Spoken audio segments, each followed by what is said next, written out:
माता को अश्वमेध के अश्व और युद्ध के बारे में कुछ मत कहिएगा। कुश,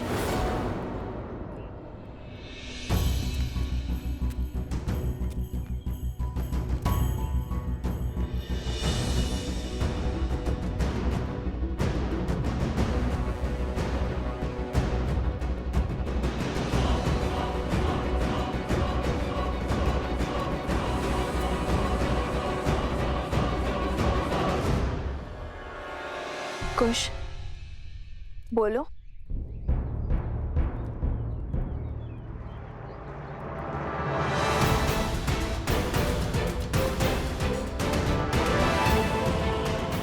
कुश, बोलो क्या हुआ?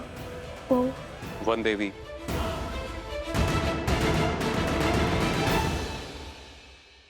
हम भगवान वाल्मीकि जी के चित्रकूट से लौटने की चर्चा कर रहे थे।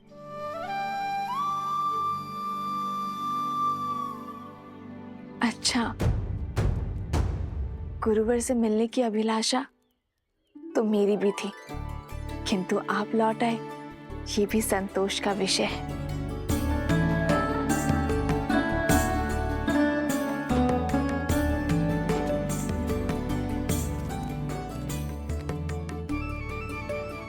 अच्छा है। वैसे कुश, तुम इतने शीघ्र कैसे पहुंचे?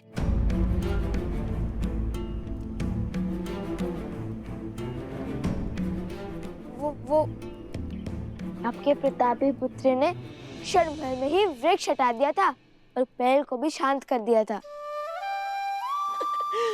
अब सब ठीक है ना सोम? हाँ बिल्कुल, है ना गुरु? हाँ, कुश ने यूं हल कर दिया हर संकट को। अच्छा, तो हम यूं ही इतने लंबे मार्ग से आए। मार्ग लंबा हो या छोटा, थकाता तो है ही माता। चलिए ना, बहुत भूख लगी है, चलिए ना, कुछ खिलाइए ना। हाँ, भूख तो मुझे भी लगी है, चलिए ना। चलो।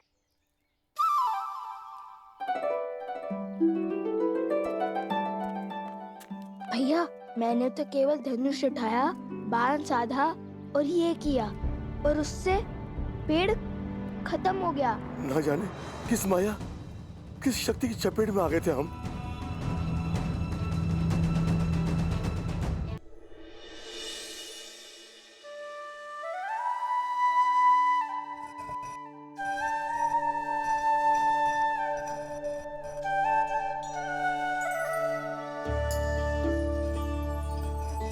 आश्रम वासियों से वचन तो ले लिया कि गुरुवर के आने तक कोई भी माता को सत्य नहीं बताएगा, किंतु अभी भी समस्या है। हनुमान जी का क्या करेंगे? भूख तो उन्हें भी लगी होगी ना। क्या सुगंध है, आज तो आनंद आ जाएगा। कुश, कितने स्वार्थी हो तुम। मुझे हनुमान जी की चिंता हो रही है और यहाँ तुम भोजन के सुगंध का आनंद ले रहे। ऐसी बात नहीं है भैया, मुझे भी हनुमान जी के विचार ही आ रहा है। भैया, ये सुगंध तो सोचने की क्षमता का मार्ग था। ऐसा चाहिए।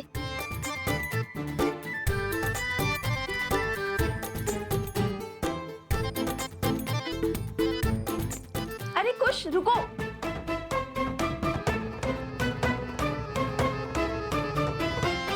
माता, और रुकने के लिए मत कहिए, बहुत भूख लगी है। आज आपको ढेर सारा स्वादिष्ट खाना बनाना पड़ेगा, इसलिए हमने सोचा आपकी सहायता कर दे। मेरी मदद करने के फेर में मेरा कार्य मत बढ़ाओ। धुले हुए चावल में जल डाल के जल व्यर्थ कर दिया ना तुमने। कोई बात नहीं माता, भ्राताश्री है ना, वो और जल ले आएंगे, है ना? ऐसे एक बात बताओ, आज इतने अधिक पकवान की क्या आवश्यकता है तुम्हें? माता, तन की थकान और पेट की भूख बढ़ा देता है माता। और सोचा सोम को भी आपके हाथ का बना स्वादिष्ट भोजन खिला देंगे। उसने इतनी सहायता जो की है हमारी। तो बताओ क्या बनाऊं मैं?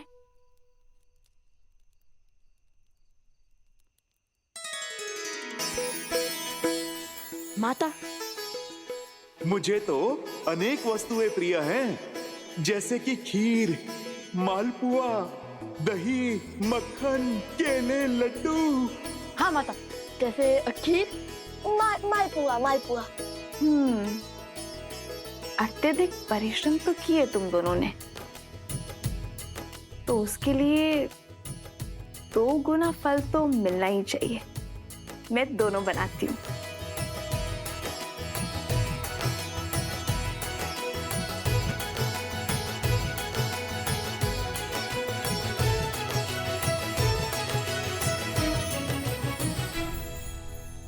ये लीजिए माता, सामग्री। माता, तनिके तुलसी भी डाल दीजिए, उन्हें बहुत भाती है। तुलसी?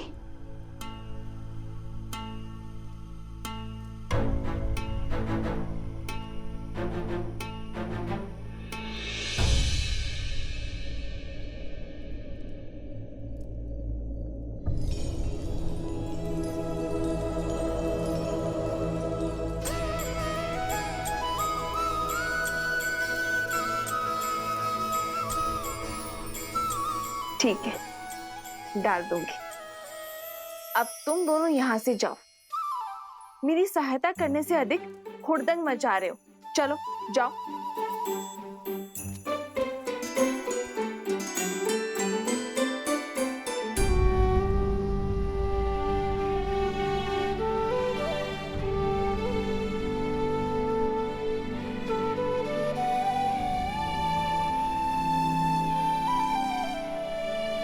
मुझे क्षमा कर दो लक्ष्मण, मैंने तुम्हें रोककर अनर्थ कर दिया। मेरे मन में पहले करुणा थी, किंतु अब मेरे मन में प्रतिशोध है। भैया की आज्ञा से उन दोनों बालकों को दंडित करूंगा मैं।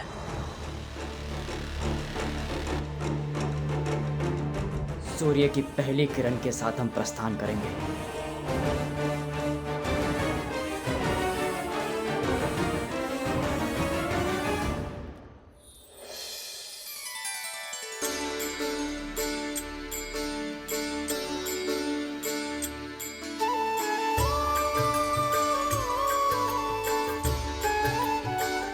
भोजन माता ने बनाया है।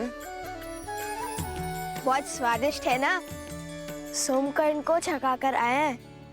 वो क्या है ना, उसी के नाम से तो हमने माता से इतना सब कुछ बनवाया है। वैसे हम असत्य नहीं बोलते, किंतु बंदी को भूखा भी तो नहीं रख सकते ना। कोटि कोटि धन्यवाद, किंतु एक दुविधा है, इसे मैं खाऊंगा कैसे?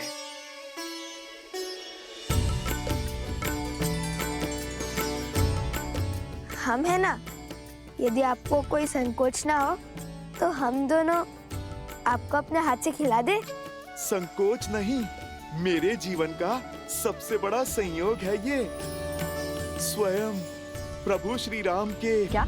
क्या? परम भक्त स्वयं प्रभु श्री राम के परम भक्त मुझे अपने इन हाथों से खिलाएंगे। माता को कोई संदेह तो नहीं हुआ? भोजन के समय मन में उल्लास होना चाहिए, प्रश्न नहीं।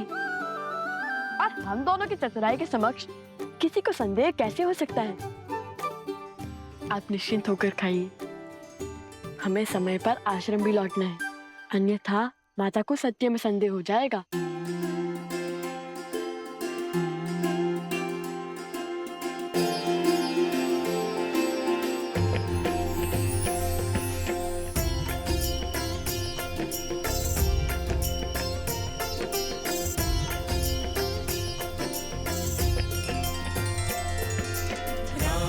सिया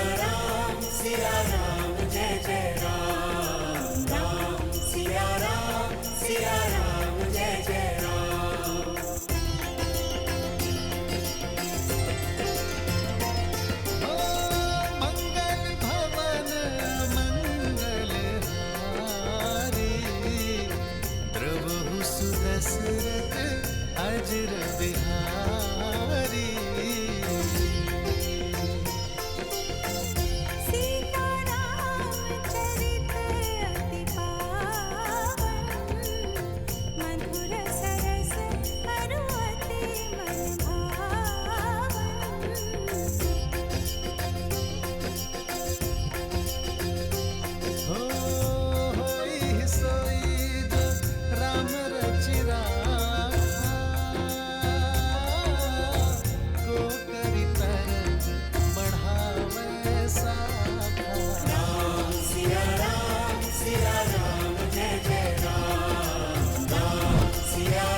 ओम सूर्याय नमः।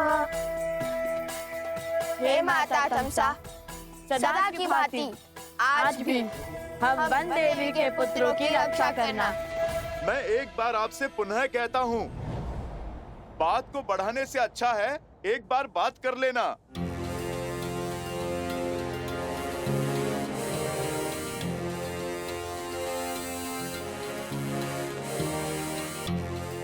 बातचीत से हर समस्या का समाधान संभव है।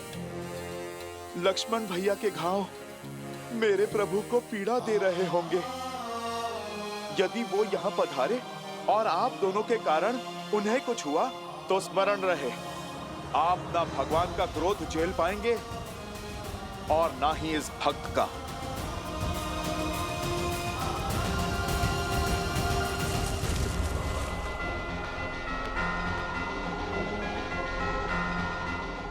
इस संसार का कोई संकट नहीं जो शब्दों से ना सुलझ सके।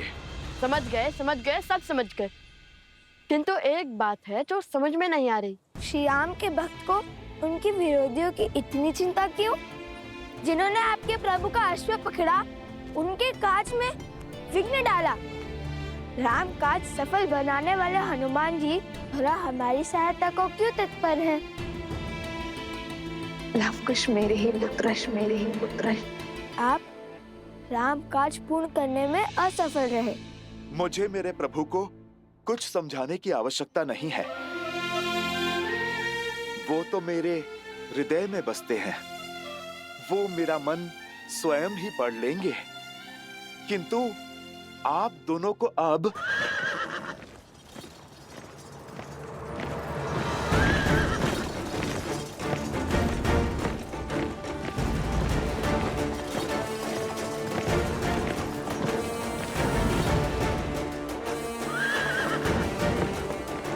भरत भैया,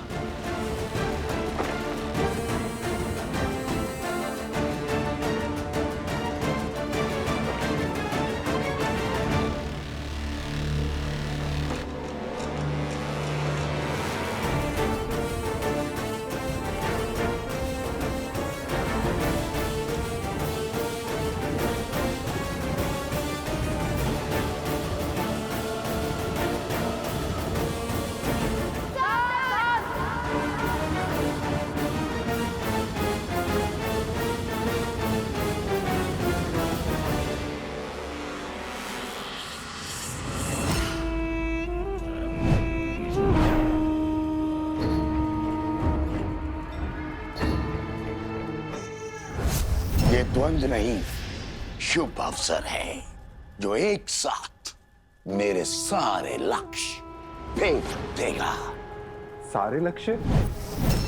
जब भरत और लवकुश लड़ रहे होंगे तब सीता अकेली होगी, और इस समय तो वो त्रिकालदर्शी वाल्मीकि भी आश्रम में नहीं है। ऐसे में सीता की सहायता करने वाला कोई नहीं होगा। हम सीता का वध करेंगे।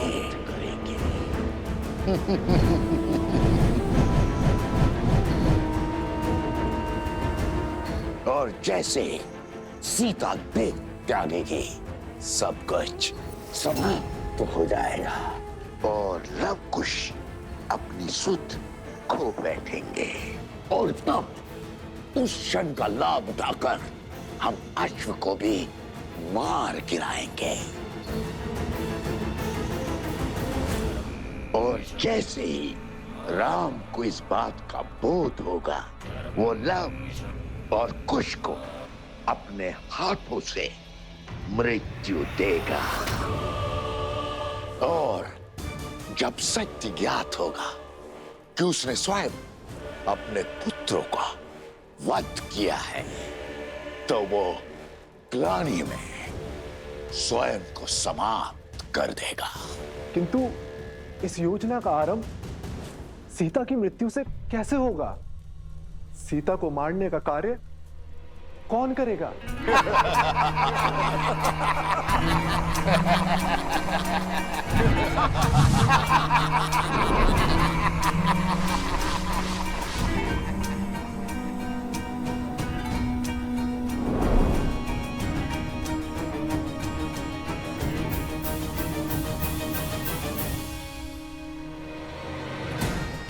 ये है वो शक्ति जो सीता की श्वास छीनेगी।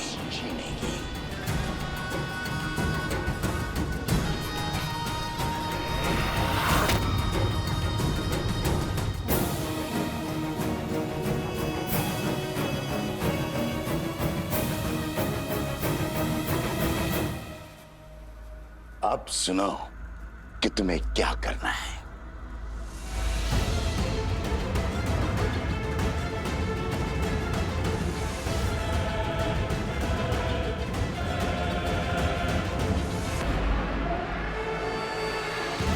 अब सीता का बचना असंभव है।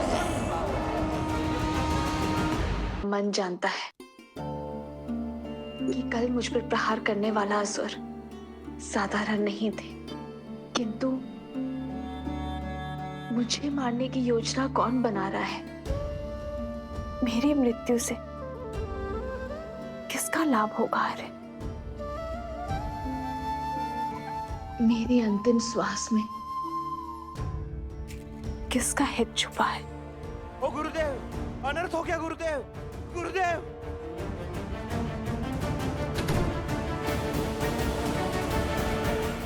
ओ गुरुदेव, अनर्थ हो गया गुरुदेव, अनर्थ हो गया।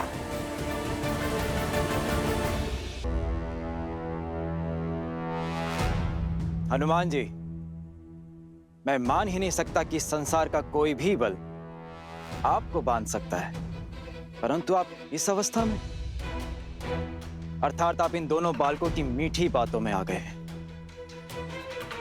इन्हें बालक समझकर इनके हट के आगे बंद जाने की भूल जो आपने की है, वो मैं नहीं करूंगा। लक्ष्मण, शत्रुघ्न और हमारी सेना की जो इन्होंने दुर्दशा की है, उसके लिए मैं इन्हें दंड अवश्य दूंगा। और दंड यदि श्वास हरण का हो तो भी उसकी आज्ञा मुझे महाराज श्री राम ने दी है, क्योंकि इन दोनों बालकों का अपराध क्षमा योग्य तो नहीं। बालकों, धर्म की मर्यादा रखना रघुकुल का दायित्व रहा, इसलिए मैं तुम्हें एक अवसर देता हूं कि चुपचाप अश्व मुझे लौटा दो, या फिर अपनी मृत्यु के लिए सच हो जाओ तुम दोनों।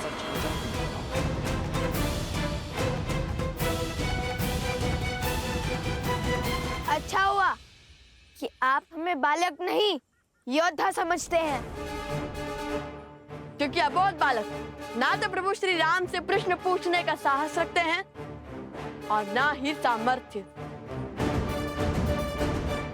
और हमारे साहस नहीं, हमें सामर्थ्य दिया है कि श्री राम को हमारे प्रश्नों के उत्तर देने के लिए यहाँ आना होगा।